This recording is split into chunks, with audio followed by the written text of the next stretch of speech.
ধন্যবাদ। যারা ধর্মের নামে রাজনীতি করতে পারে তারা ধর্মের নামে অর্থনৈতিক কার্যকলাপ করবে না কেন? তারা তো সৌদি আরব থেকে, গালফ স্টেট থেকে জাকাতের পয়সা প্রতি রমজান মাসে নিয়ে আসে।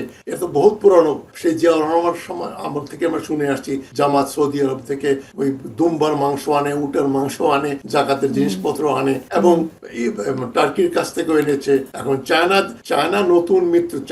চায়না তো নিশ্চয়ই অপরচুনিস্টিক পলিটিক্স করবে, আমেরিকা করে, তারাও করবে। সবাই যেখানে সুযোগ পাওয়া যাবে, একটা দল সেকেন্ড হাইয়েস্ট ভোট পেয়েছে, এত বড় ইমার্জ করেছে, যারা 5% ভোট পেত তারা অনেক বেশি ভোট অর্জন করেছে। ফিউচারে যদি এটা একটা অল্টারনেটিভ গভর্নমেন্ট করতেও পারে, জামাত ক্ষমতায় আসতে পারে, তো তারা সব দিকে ঠিক রাখছে, ব্যালেন্স রাখার জন্য করছে। চায়নার তো এমন কোনো বেনেভোলেন্ট কোনো পলিসি নেই। কোনো দেশেরই একটা ব্যক্তি বা দলের জন্য আরেকটা দেশ কাজ করে না, unless there is a reciprocity, যে ওটা করলে আমার এই লাভ হবে। চায়না তার স্ট্র্যাটেজিতে দেখেছে যে জামাত ইসলামী হয়তো ফিউচারে আরো ক্ষমতাধারী হতে পারে, সব বল এক বাস্কেটে রাখবে, কেন ডিমগুলো সব ডিম এক বাস্কেটে না রেখে বিএনপি কে দিচ্ছে, জামাতকেও দিচ্ছে, আওয়ামী লীগ সিন্স মার্জিনালাইজ, তারা এখন এই দুটো পার্টির ভিতরে খেলবে, এটা স্বাভাবিক ব্যাপার। লেফটিস্টরা এখন অলমোস্ট নন এক্সিস্টেন্ট।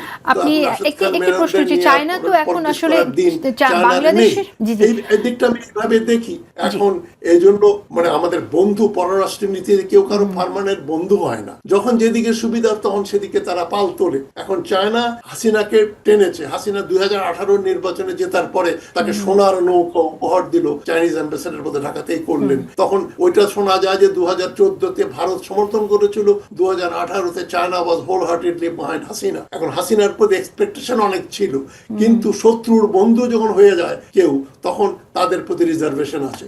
মানে এই স্বামী স্ত্রীর সম্পর্ক, ভারতের সঙ্গে যে অতিরিক্ত সখ্যতা আওয়ামী লীগ সরকারের, সেটা চায়নার ভালো লাগে নাই। যে আমরা ডেভেলপমেন্ট করব, আমরা তিস্তা ব্যারাজ বানাবো, বলছে আমরা প্রেফারেন্স দেবো ইন্ডিয়াকে, ইন্ডিয়া না নিলে তোমাকে দেবে।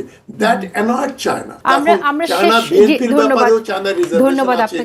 তাইওয়ানের কাছ থেকে $20 মিলিয়ন কে তাইওয়ানকে ভিসা অফিস খুলতে দিল 2004 সালে, ওটা চায়না ভোলেনি। সুতরাং চায়না সব বল, সব ডিম বিএনপির বাস্কেটে রাখবে কেন? আওয়ামী লীগ না থাকলে তারা জামাতকে প্রেফারেন্স দেবেই।